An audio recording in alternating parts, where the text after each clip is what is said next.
Esto está. Hola amigos, ¿qué tal? ¿Cómo están? Es un gran placer estar en este momento nuevamente con ustedes, pero tenemos para analizar en profundidad el tema político y económico a un gran invitado. Es un invitado de lujo, muy conocedor de la realidad peruana, peruano él, y analista senior y alto ejecutivo de la agencia Reuters, que todos ustedes conocen. Marco Aquino con ustedes. Marco, ¿cómo estás? Bienvenido. Hola Jesús, muchas gracias por la invitación y bueno, aquí para resolver algunas inquietudes que tienes. Tenemos inquietud y creo que la gente, el público, el pueblo, como diría Lincoln, tiene inquietud en conocer algunas cosas que no vemos bien o por lo menos no vemos claro. En tu opinión, ¿qué está pasando con el sistema democrático? Tenemos 24 partidos para una masa enorme de 32 millones de personas, pero al mismo tiempo con un contexto de dispersión. Da más la impresión, y recojo la opinión de muchos, que se ha convertido este proceso o amenaza con convertirse en una especie de subasta pública de candidaturas. Así de en este extremo está la percepción de la gente. Y al mismo tiempo, ¿qué está pasando con la democracia interna? Las cúpulas siguen dominando, los electores, los militantes de los partidos no tienen poder. Ese es el contexto en el cual quisiera que te centres, Marco, de una manera independiente. Nosotros no tenemos compromiso con nadie, hablamos de manera libre y quisiéramos conocer qué está pasando, porque así como tú, aquí tengo yo la Constitución Política. Hay un artículo, ya lo encontraré justamente, del sistema electoral, el artículo 178. Dice, el sistema electoral tiene por finalidad asegurar que las votaciones traduzcan la expresión auténtica, qué bonito, libre y espontánea de los ciudadanos y que los escrutinios sean el reflejo exacto y oportuno de la voluntad del elector. ¿De qué debemos cuidarnos en estas elecciones 2021? Bienvenido, Marco, nuevamente. Te escuchamos. Hablé mucho, pero lo importante es lo que tú digas, no lo que yo hable. Bueno, gracias Jesús. Bueno, primero un poco de contexto, ¿no? ¿Dónde estamos? Como sabemos, Perú ha salido de una crisis política, ¿no? Luego que el presidente Martí Vizcarra se salvó de una destitución promovida por el Congreso, luego de difusión de algunos audios donde se le escucha efectivamente al presidente Vizcarra tratar de cambiar algunas declaraciones de sus asesores claves en Palacio de Gobierno sobre la visita de un cantante llamado Richard Swing, que obtuvo algunas contrataciones de asesorías que están siendo investigadas por la Fiscalía. Pero, digamos, se salvó, pero la crisis continúa, ¿no? Como tú bien dices, ahora viene unas elecciones, ¿no? Unas elecciones con este antecedente, con el antecedente del Congreso, que ha sido muy confrontacional con el gobierno, por varias medidas, varias leyes que dio el Congreso consideradas populistas, algunas anticonstitucionales, según los analistas constitucionales, y el gobierno obviamente ha estado en contra porque estas leyes están afectando la caja fiscal. Dicho esto, también tenemos el escenario de la pandemia del coronavirus. Tenemos más de 805.000 casos de contagio, que es el segundo mayor número más alto en América Latina y el quinto en el mundo. Entonces, en ese contexto se viene un proceso electoral, como tú dices, ya estamos a las puertas de iniciar el proceso. Este 30 de septiembre se cierran las inscripciones, ¿no? De todo militante que quiera participar en esta contienda electoral. Y bueno, hemos visto varios actores ya y posibles candidatos para estas elecciones.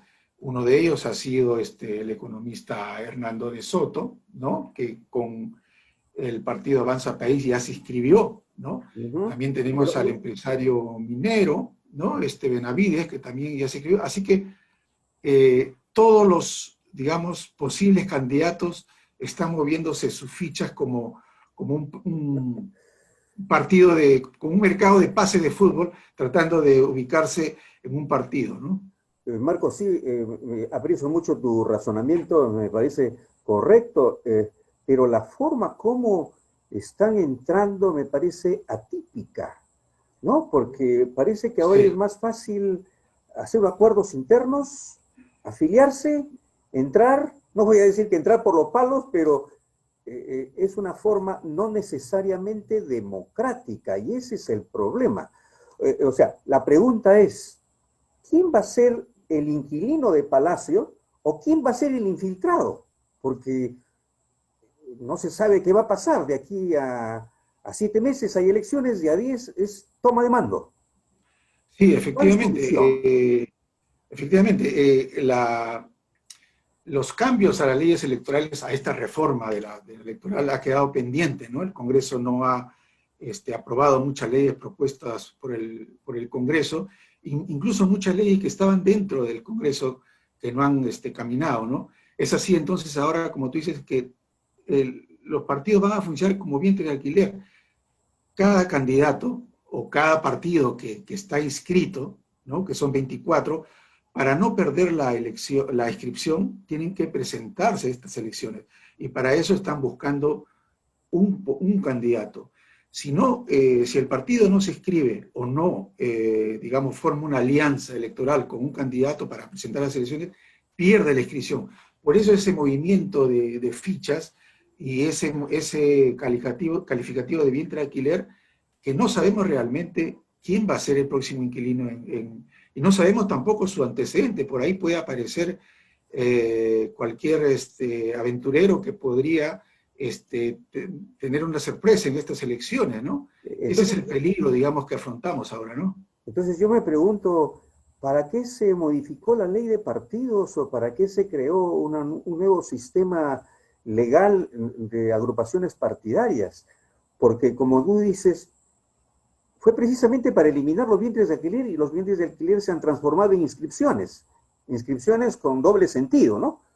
Entonces, Claro, es que el cambio fue a media, ¿no? Si, o sea, como no fue completa, exactamente, entonces amigas, o sea, tenemos ese ¿cómo fue el escenario. financiamiento, por ejemplo, de partidos políticos? Mientras estábamos, como tú dices, en el tema de la vacancia, no se ha analizado con detenimiento en qué quedó el financiamiento, que a veces ha resultado por investigaciones en financiamiento sucio y antecedentes negativos. ¿Qué es lo que Sí, tenemos ahora? ¿Qué cosa hay detrás de la ley? sí, sí. Sí, hay muchos vacíos en la ley de financiamiento de partidos políticos y también quedó pendiente un tema, Qué vacíos has visto? Porque es mira, muy trascendente. mira, yo en la semana pasada o los últimos días el presidente promulgó la ley y más bien una de las aprobaciones fue que quitaron ese artículo donde eliminaba la inscripción de un partido si no cumplía algunas reglas electorales, ¿no? Así es. Pero Jesús, tenemos otro escenario que va a ser rarísimo en estas elecciones, hablando de los partidos políticos, es que va a ser una campaña bien rara porque no va a haber propaganda en la televisión y en la radio, que básicamente, y ahora básicamente se va a mover en las redes sociales, en los carteles en las calles, en las plazas, y la batalla se va a trasladar ahí, ¿no? En las redes sociales. Y eso va a estar muy limitado para los partidos, obviamente, que van a tener cierta cantidad de financiamiento para poder asumir esta campaña. Y la única plataforma que van a tener en la televisión o en la radio va a ser esta franja electoral que va a ofrecer el Jurado Nacional de Elecciones. Así que también eso va a ser muy, muy raro. Va a ser la primera vez en las elecciones presidenciales y legislativas que vamos a tener bajo ese escenario, ¿no? Y agregaría el hecho de que eso va a dificultar que este periodo electoral transcurra con propuestas, con ideas, que sería lo más importante, Esta campaña no va a ser ni de propuestas ni ideas, sino quizás de lavado de cerebro a través de las redes sociales, porque se pueden hacer cosas increíbles. No, y además tenemos una penetración de Internet muy baja, ¿no? Lo hemos demostrado ahora con esta campaña de educación que dio el gobierno, porque bueno, no hay clases presenciales y muchos niños y jóvenes hasta universitarios han desertado de los estudios porque no llega la Internet a todos lados. Entonces, con ese escenario también los candidatos no van a llegar a través de las redes sociales a muchos rincones del país y van a tener que ir, obviamente, trasladarse para ir a pregonar su política. Pero también tenemos otra cosa ahí, que no está por...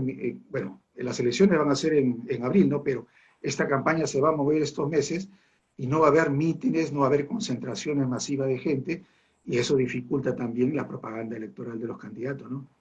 Amigos que nos están siguiendo aquí y en el extranjero, porque esta es una estructura global, escuchen lo que se está diciendo en este momento y miremos el futuro. ¿Qué es lo que va a pasar? ¿Qué es lo que se nos viene? Hay puntos delicados que no están adecuadamente esclarecidos.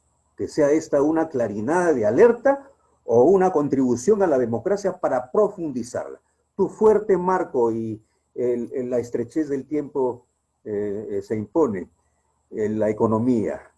Veo por todas partes de que la economía apunta hacia abajo. Me parece que hemos tenido en agosto una contracción del 10%, la electricidad no se manifiesta, el cemento está con 1 millón de toneladas de despachos, pero el consenso es que no vamos a cerrar con un año bueno y que más bien la recuperación va a estar en el año 2021. ¿Cuál es la realidad para tomar decisiones?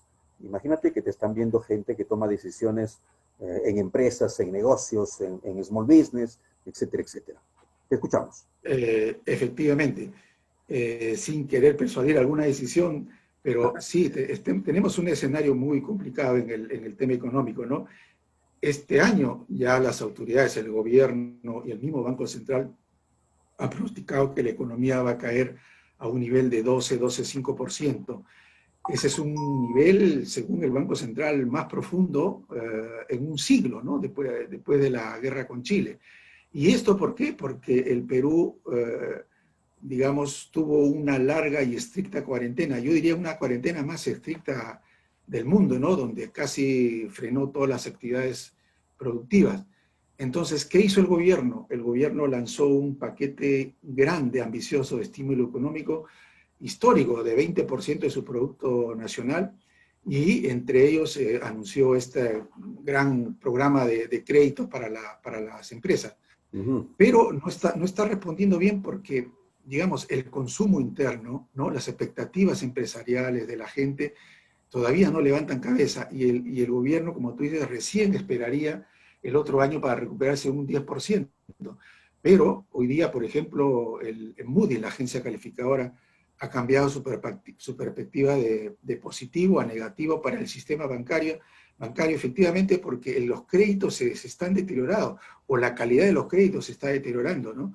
Entonces, el panorama es difícil, sumado a la crisis del coronavirus, ¿no? Para la pandemia, el futuro y a las elecciones, obviamente, que siempre está incertidumbre, la economía va a estar entre tumbos hasta por lo menos inicio del 2002, como lo ha dicho el presidente del Banco Central, Julio Velarde, que recién, en el primer trimestre del 92, recién la economía y el empleo estaríamos a niveles de prepandemia, ¿no?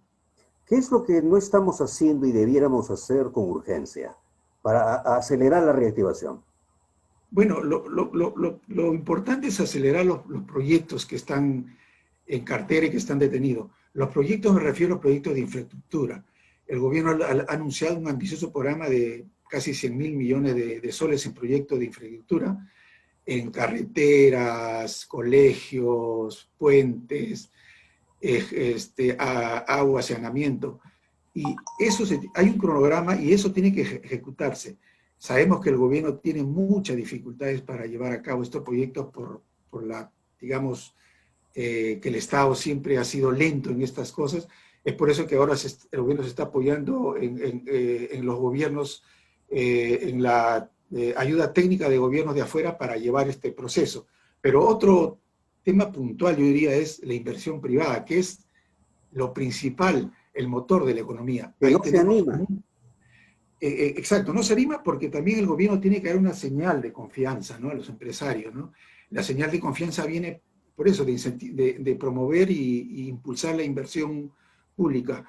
Basta que el gobierno refleje que la inversión está subiendo, y ha subido, sí, para que en agosto, septiembre también hay señales, pero el aumento, la subida tiene que ser sostenida para que la inversión privada también haga lo mismo, ¿no? Ahí hay muchos proyectos mineros que se han detenido, y como sabes tú, Jesús, la minería es clave para la economía de Por Perú, supuesto. ¿no? Bueno, Marco, que tome nota el especialista, la infraestructura no puede esperar y la empresa privada, iniciativa privada, que es prácticamente la locomotora de toda reactivación. Te agradecemos muy de veras, vamos a comprometerte para estar aquí nuevamente en algún momento. Bienvenida a esta casa de Centrulabán, Marco. Gracias por No, tus declaraciones y por tus apreciaciones. Las tomamos. gracias Jesús por la invitación y bueno, será hasta otra oportunidad. Muchas Adiós. gracias. Hasta pronto. Adiós. Hasta pronto.